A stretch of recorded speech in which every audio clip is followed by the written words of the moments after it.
What if a foreign government could map the exact coordinates of your church, harvest your phone's data during Sunday service, and use that information to funnel you into a psychological operation? This isn't speculation, it's happening right now in the American Southwest. A multi-million-dollar campaign, bankrolled by Israel's Ministry of Foreign Affairs and executed by a California-based communications firm, has deployed a sophisticated digital dragnet targeting American Christians. According to federal disclosures filed under the Foreign Agents Registration Act, a firm called Show Faith by Works was contracted to execute what documents describe as the largest Christian church geofencing campaign in United States history. This operation represents a fundamental shift in foreign influence tactics. It's no longer just about presenting a viewpoint. It's about manufacturing a highly controlled, synthetic reality designed to hijack your empathy and reshape your worldview. The operation begins invisibly, from the outside, by mapping the precise geographical boundaries of hundreds of prominent churches and Christian colleges during worship hours. Data brokers harvest unique device identifiers from ordinary mobile applications whenever location services are active. Think about that. The moment you walk into your sanctuary, your phone becomes a beacon. Once captured, your device enters a designated digital advertising pool. What follows is a saturation strategy, often called a superfeed flood. Targeted individuals are bombarded with curated media across their personal social timelines and in-app networks. Embedded within this relentless digital feed are invitations directing you to a physical touchpoint, a mobile museum trailer traveling directly to your local community, your regional festival, your campus perimeter.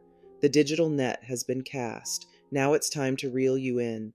Once you step inside that physical mobile trailer, the campaign transitions from digital advertising to state-of-the-art sensory manipulation. Inside, organizers have constructed an environment explicitly designed to induce raw, visceral trauma. 55-inch interactive touchscreens, strobe lighting, physical props replicating attack scenes. But the apex of this experience requires you to put on a virtual reality headset. Inside the simulation, developed through projects like Survive to Tell, you undergo total sensory isolation. You're forced to watch highly stylized, state-vetted representations through 360-degree footage and automated survivor testimonies.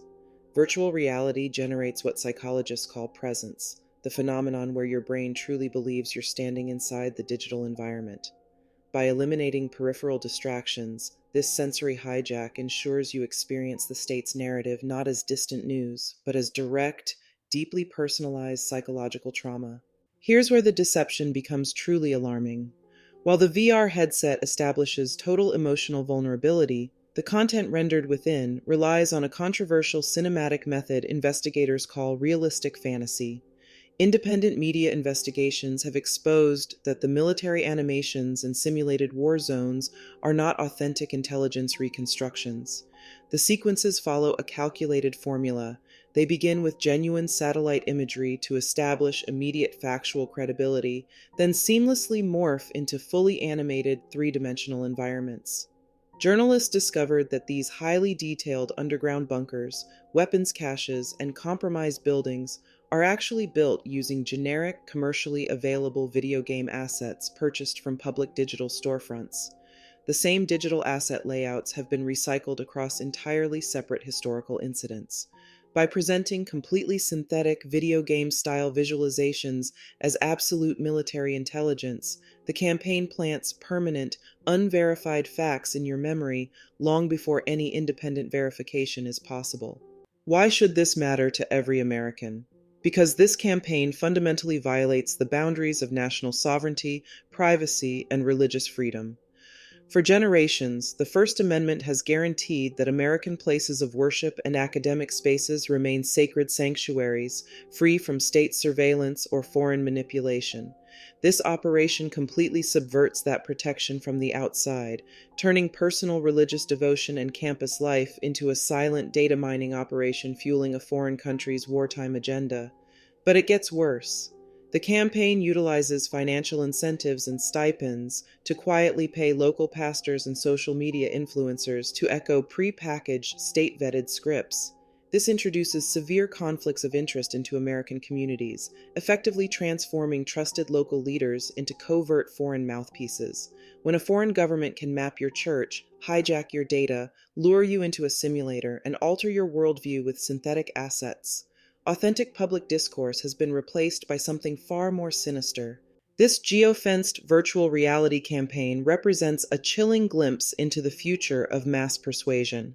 By transforming a foreign government's geopolitical interests into a highly targeted, physically immersive psychological experience, it successfully bypasses traditional media oversight, rational skepticism, and democratic boundaries. It systematically exploits the natural human capacity for empathy, weaponizing the sensory power of virtual reality to cement unverified synthetic animations as absolute truth within the American subconscious. The filing is public. The Foreign Agents Registration Act requires disclosure, and the documents are there for anyone willing to look. As foreign influence operations grow increasingly sophisticated, the defense of American civic life depends entirely on our collective willingness to look beneath the polished surface of high-tech simulations, demanding transparent fact-checking and severe accountability for those who seek to harvest our data, our spaces, and our minds. This is Words with Wentz. Know your rights.